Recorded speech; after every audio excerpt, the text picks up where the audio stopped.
سلطان مراد جو کہ شہزادہ الادین کی اچانک وفات سے غم میں مبتلا ہو جاتے ہیں اور تخت کو چھوڑ کر برسا میں رہنے لگ جاتے ہیں۔ اس کے بعد ان کا بیٹا شہزادہ مہمد تخت پر بیٹھتا ہے۔ مہمد ایک بالکل نوجوان سلطان تھا اور اس کی اس کم عمری کی وجہ سے دوسرے تمام یورپی ممالک ان کو نادان اور ناتجربہ کار سمجھتے تھے، اور ان میں شہزادہ اورہان بھی شامل تھا جو کہ مہمد کو ناتجربہ کار ثابت کر کے خود کو تخت کا دعوے دار بنانا چاہتا تھا۔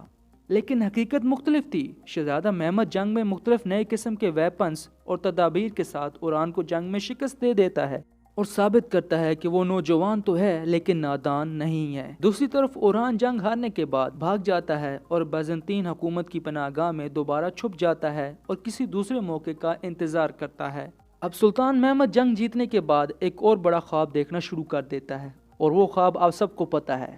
وہ یہ ہے کہ وہ قسطنطنیہ کو فتح کرنا چاہتا تھا۔ وہ اس مقصد کے لیے اپنے تمام وزیروں کو اکٹھا کرتا ہے اور بتاتا ہے کہ میں وہ عظیم کمانڈر بنوں گا اور میری فوج وہ عظیم فوج بنے گی جس کی پیشن گوئی ہمارے نبی نے کی تھی۔ لیکن مہمد کو نہیں پتا تھا کہ اس کی فوج میں اور وزیروں میں ساؤتھ ایشیا میں موجود ایک ملک کی طرح ایلین موجود تھے، اور ان ایلین کی قیادت کر رہا تھا اس کا سب سے بڑا وزیر جاندار پاشا، جو کہ یہ سوچتا تھا کہ قسطنطنیہ کو آج تک کوئی فتح نہیں کر پایا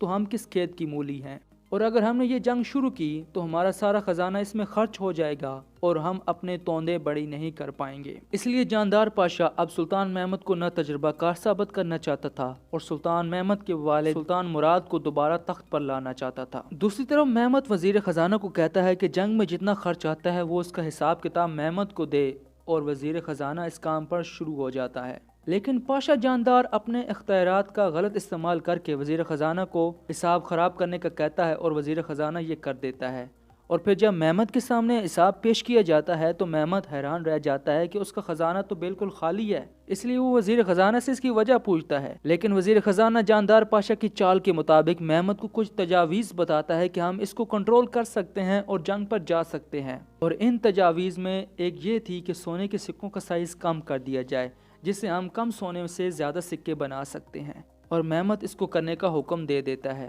لیکن اس میں جاندار پاشا کی ایک چال تھی۔ چال اس طرح کی تھی کہ عثمانی سلطنت کی فوج میں سب سے طاقتور فوجی جینیسر ہوتے تھے،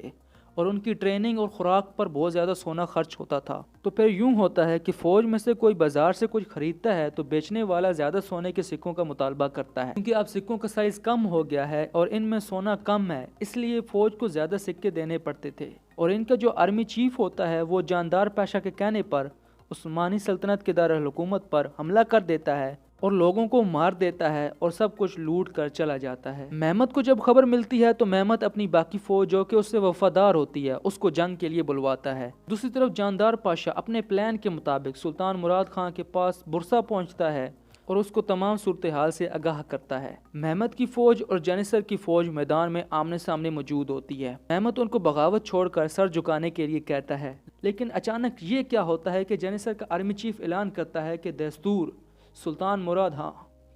اور جینیسر کے درمیان میں سے مراد خان اور جاندار پاشا کی انٹری ہوتی ہے۔ سلطان مراد مہمد کے پاس آتا ہے اور کہتا ہے کہ یہ سلطنت میں نے تمہارے پاس چھوڑی تھی اور دیکھو تم نے اس کی کیا حالت کر دی کہ اب فوج ایک دوسرے سے لڑ رہی ہے۔